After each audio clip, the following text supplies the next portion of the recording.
All right, now, I know what y'all thinking. I'm going to go after some tethers. I will definitely be doing that. But first things first, let's talk about foundational Black Americans and their role and their failure to gatekeep Black culture. All right. I want to examine some things about the Black psyche and why we allow certain things to happen. So I'm going to play a couple of clips, 3 clips, and very short. And they may seem disconnected, but I'm going to connect the dots once they're done. But in Charleston, after 9 of our brothers and sisters were killed, before the dead were even buried, before the culprit even asked to be forgiven, we, with our loving misunderstanding of Jesus Christ, said what? What did we say? We forgive you.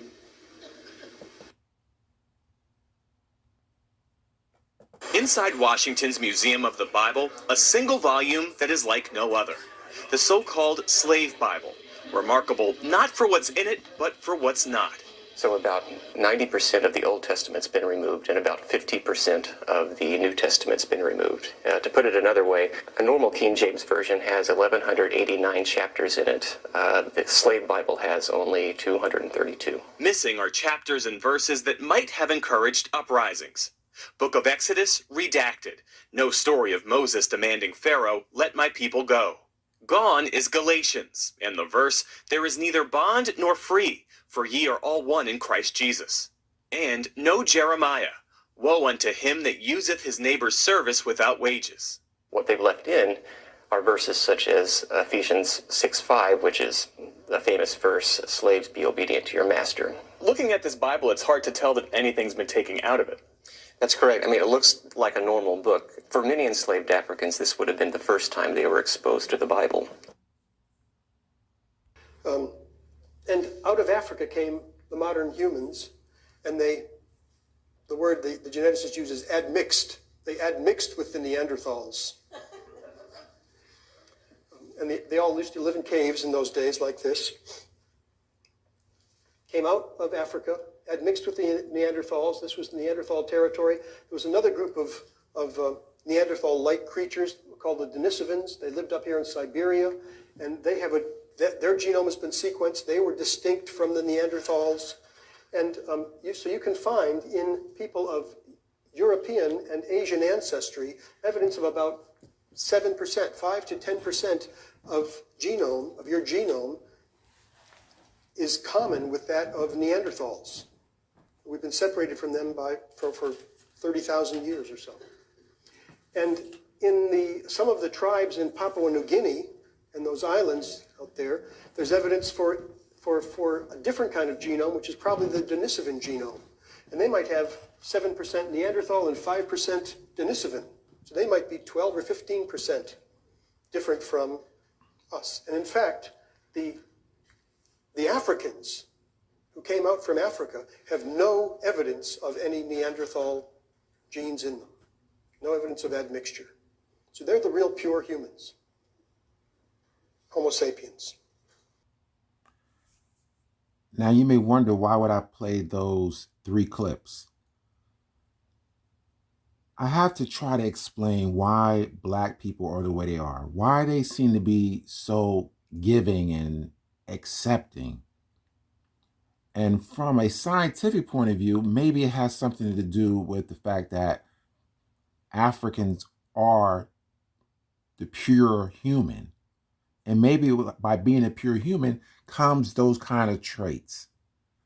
We often view the archaic species like the Neanderthal and the Denisovans as beasts.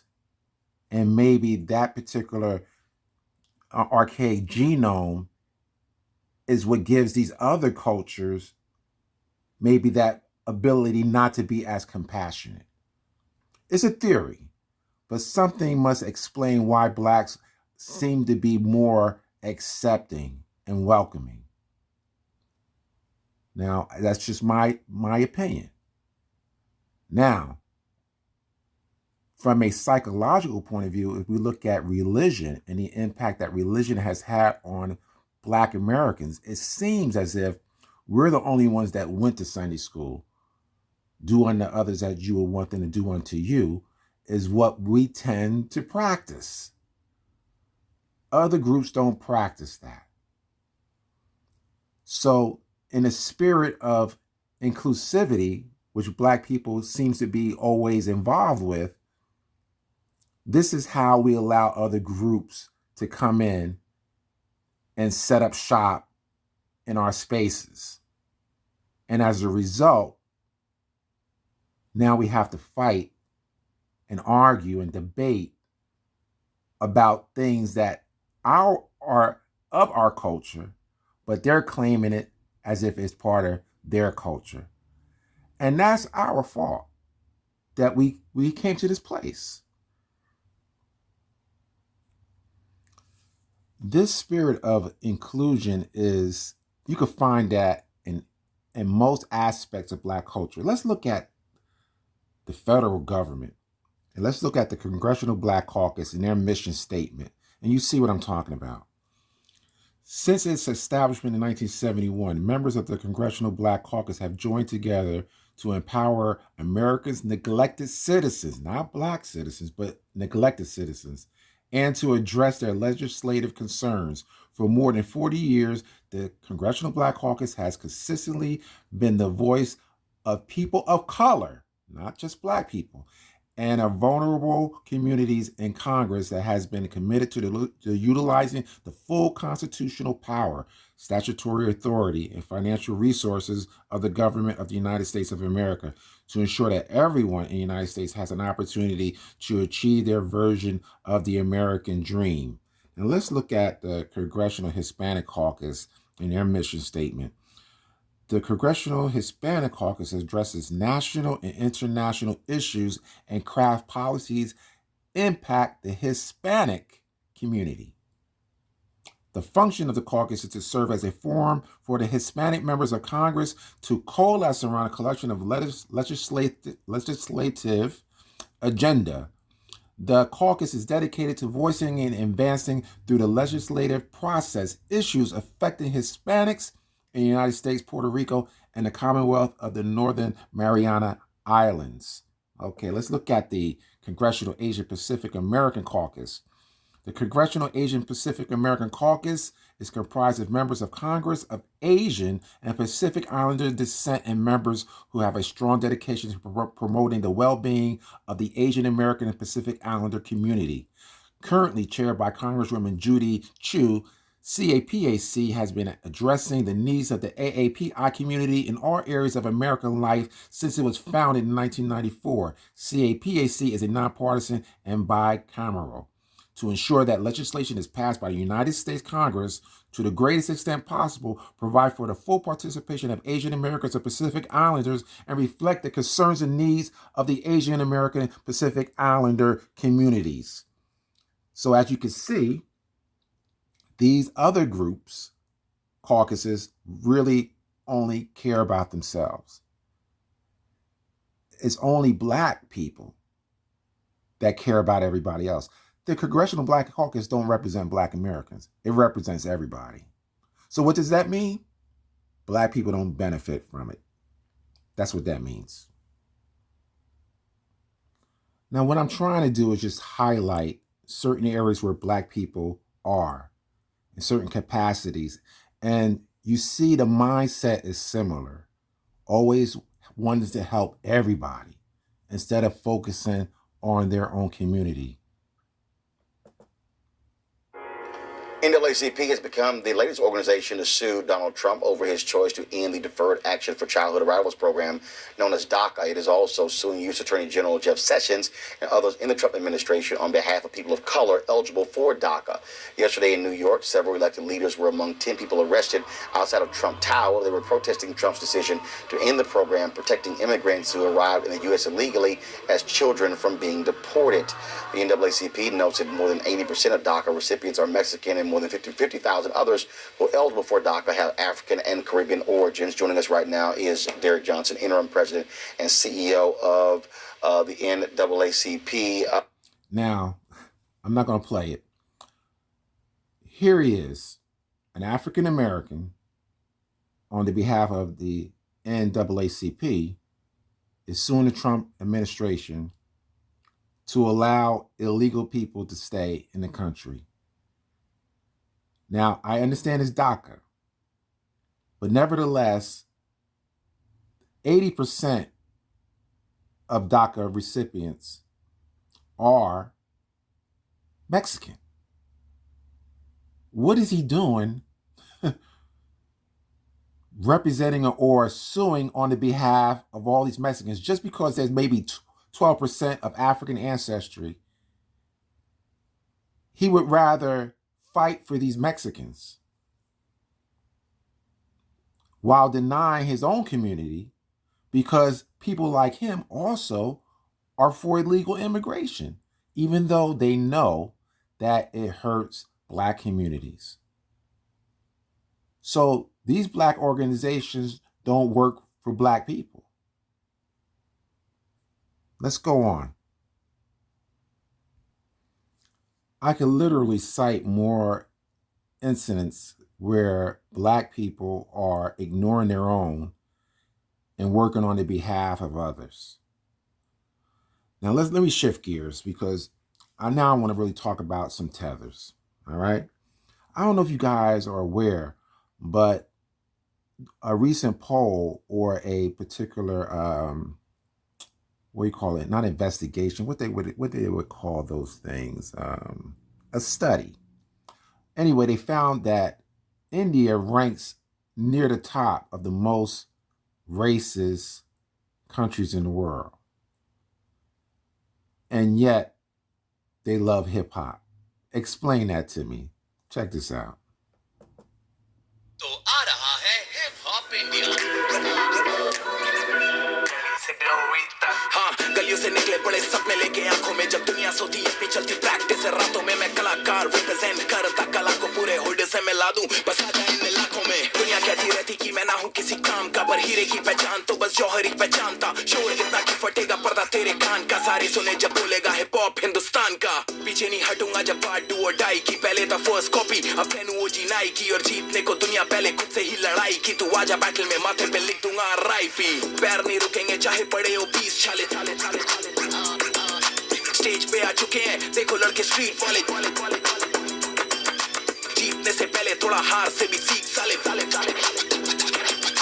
बेची खुद की मेहनत और सारे सपने खरीद डाले, जमा दिए हैं पैर सीन में हलचल ब्रो। झुकानी कभी यहाँ पे आया खुद से लड़कर ब्रो, सिखाने आया जो भी बोलूं आगे चल चल bro. Europe yourself and I am representing culture bro. एक ऐसा डांस शो जहां सिर्फ हिप हॉप डांस चलेगा। What do you guys think? Amazing, right? Hold on, let me show you something.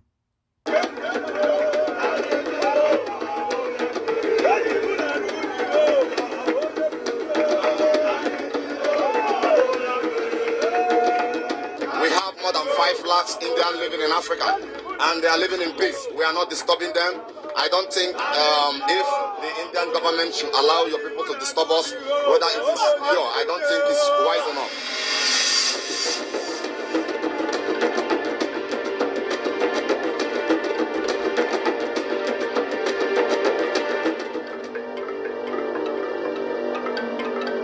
There's racism in India. There is. These days, the securities, India, living in India is very difficult. It's not that safe than before. Before it was okay, but these days, in the way blacks are living, it's not safe at all. I'm scared. We are scared. All of us, we are scared. What happened to Oliver can happen to any one of us.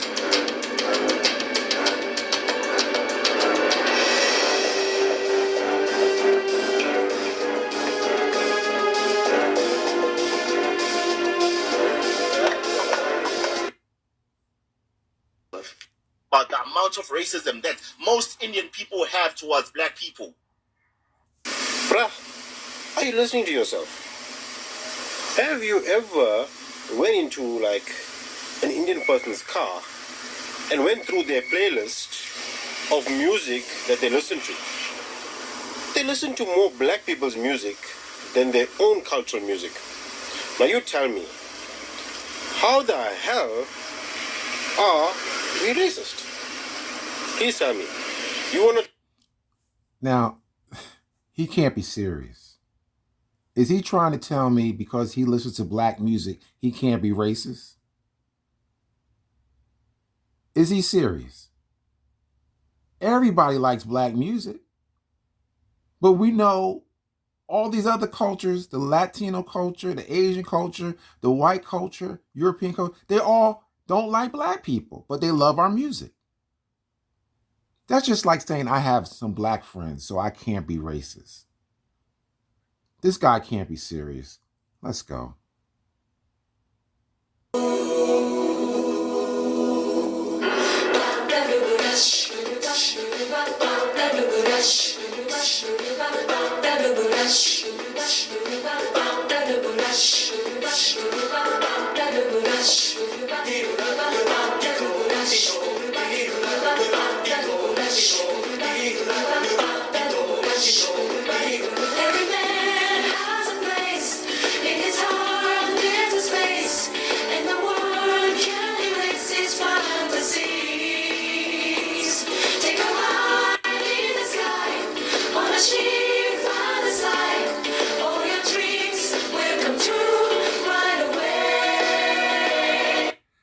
Now, it's amazing. Korea is also another racist country, but they too like black music and black culture. Let me play this clip.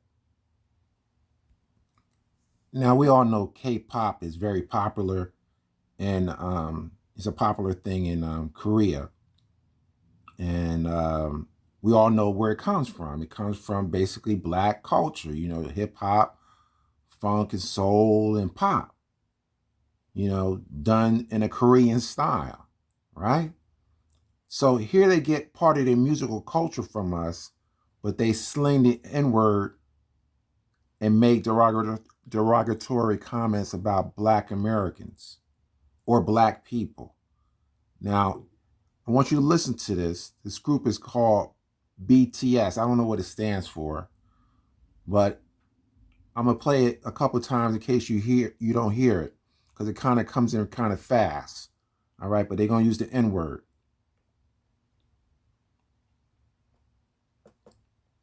You niggas better know. You niggas better know. You niggas better know. You niggas better know. You niggas better know. Let's do it one more time.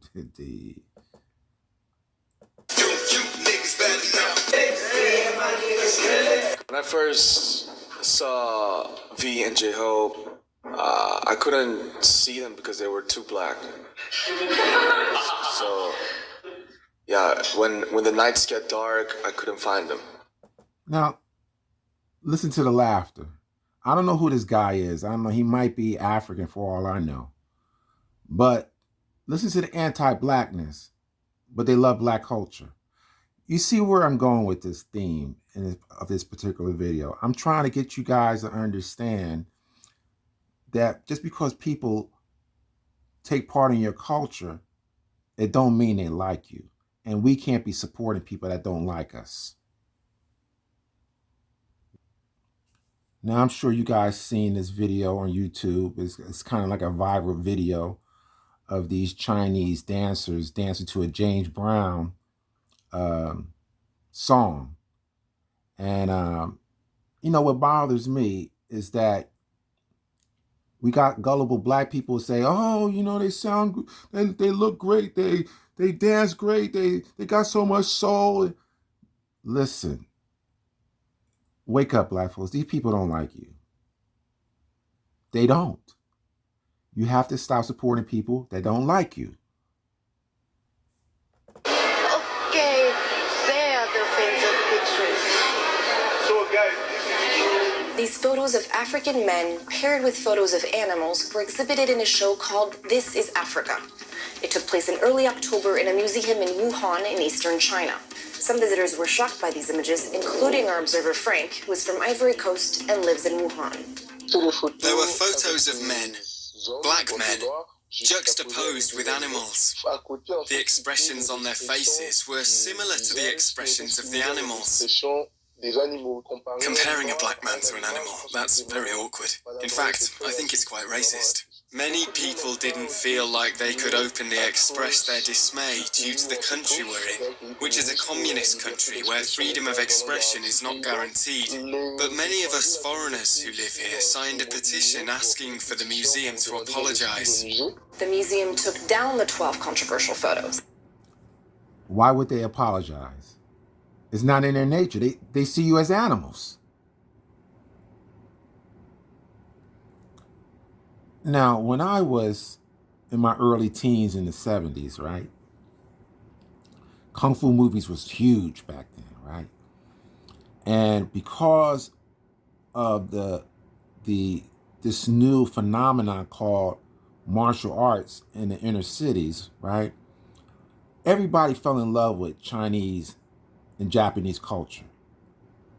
And not once did I ever hear a black American say anything derogatory about Asian people. Because with us, with black people, let me speak for me. If I like your culture, 9 times out of 10, I'm going to like you. Right? I'm not going to divorce your humanity from your talent or your artistry. But these other groups are able to do that. They're able to look at your artistry and your talents and look at your humanity and disregard that. And they see you as animals. They rather look at you as if you're some kind of freak of nature than to see you as a total, whole human being. Now, to prove my point, there was a song called Everybody Was Kung Fu Fighting by Carl Douglas, I believe his name was. And basically, this song was about respect for Chinese martial arts and Chinese culture. I've never heard anything from any of these other groups singing the praise of black people in their culture. Not once. Because we see people in their whole humanity. We don't divorce it. Let me show you how far this dehumanization of black people goes. It goes further than this particular example, but this is at least almost a 200-year example of how at least white people at that particular time looked at black people as if they weren't human, but admired their talents. It's something that they do today. You know, look at, they love us on the football and basketball field. They love us performing for them, but at the same time, they don't look at us as human beings. This is a story of a gentleman named Blind Tom Wiggins. He was a slave piano prodigy. And listen to how they describe him during that period of time. Well, I think that evolution owes a large part to how he was presented during his life. In other words, he was portrayed as a kind of a circus freak in an era when the freak show was an enormously popular form of entertainment in American culture. The great star of the musical world and prodigy of the age, the wonder of the world, the marvel of the age, the greatest living musician, only 10 years old and master of the piano, composer and musician, playing 2 pieces of music at once and conversing at the same time, performs with his back to the instrument, reproduces the most difficult music after once hearing it. how could a black idiotic, as the terms of the time, be playing the music of the great white European masters? So he was somewhere between a celebrated concert pianist and a sideshow freak. Pretty amazing, right? And let's be honest. That's how they feel today. Let's go on. Now here's a scene from Do the Right Thing. And this is pretty much a modern way in which non-black people try to rationalize why they like black culture but hate black people. Let's check it out. Anchovy and pepperoni. Okay. Just hold on one second. See, Daddy? Mookie's fucking talking on the phone. People are trying to call in orders. He's making us lose business. Mookie! 20 minutes. How come niggas are so stupid? If you see a nigga, kick his ass. Fuck you and stay off the phone. Hey, Mookie, forget about it. Can I talk to you for a second? What? Pino, who's your favorite basketball player? Magic Johnson. Who's your favorite movie star? Eddie Murphy. Who's your favorite rock star? Prince. You're a Prince fan? Bruce. Prince. Bruce. Pino, all you ever talk about is nigga this and nigga that. And all your favorite people are so-called niggas. It's different. Magic, Eddie, Prince are not niggas. I mean, they're not black. I mean, let me explain myself. They're not really black. I mean, they're black, but they're not really black. They're more than black. It's different. It's different. You see what I'm talking about? The amount of mental gymnastics they have to go through to justify how they can see us as not human, but love our talents. All my life. This is all I've ever done. Looking I'm fabulous. 60, baby. Looking fabulous. Wow. I'm 60. Because black don't crack. What is your take, Stephanie? Because, I mean, especially from, an artist that has seen you my whole career, and has thought of you as the diva, What is your take on the state of music right now in our climate? I think they want R&B, but they don't want it from us. Ooh. They want it. Okay, it's over. We're done. They want it from Adele and Justin Timberlake and those people. They don't want it from us. Because when you make an album and it's beautiful, or someone else makes an album, Kenny Lattimore had a wonderful album. And we heard nothing of it. Now that's very true. Now if you think about the state of R&B music in the last 20 years, it has definitely declined. And this is why when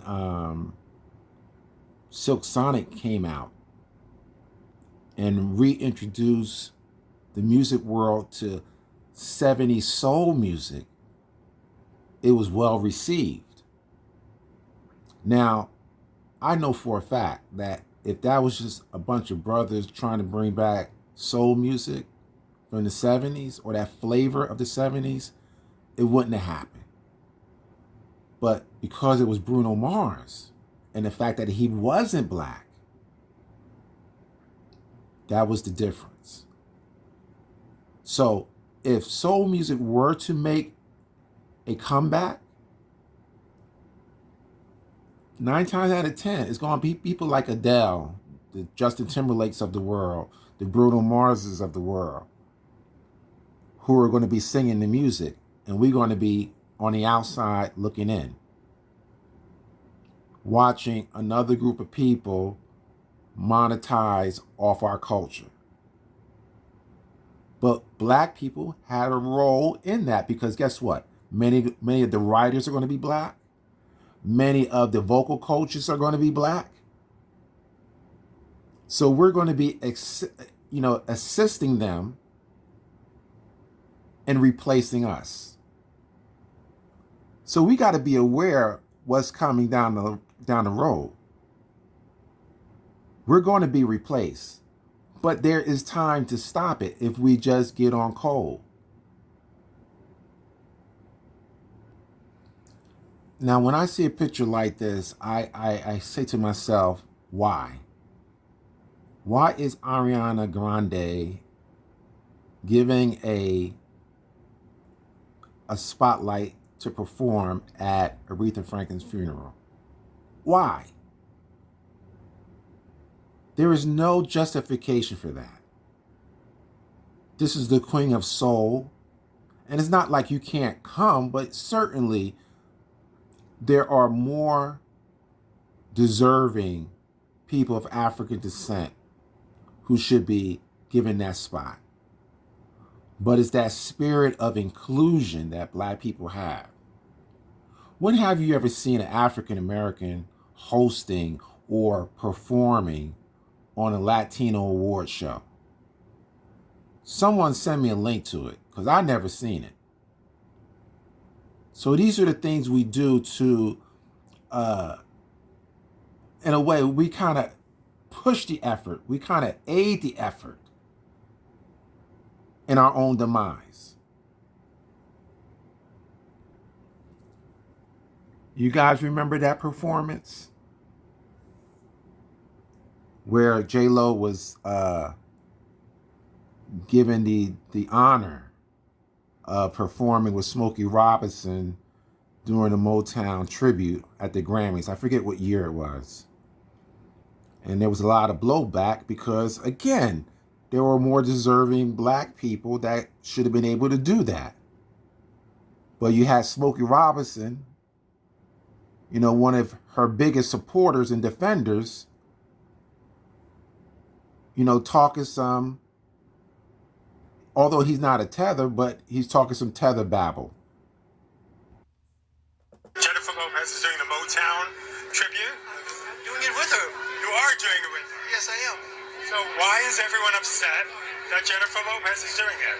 I don't think anyone who is intelligent is upset. You know, I think everybody who's upset is stupid. Why is she right for the tribute? Pardon me? Why is she right to do the Motown tribute? Hey man, Motown was music for everybody. Everybody. You know what I mean? So that just says that Jennifer Lopez, growing up in her Hispanic neighborhood, wherever she was. In the Bronx. Yeah. Loved Motown. How can we beat that? Who's stupid enough to protest Jennifer Lopez doing something for Motown? Well, that kind of language is what sets us up for invasion. Music for everybody.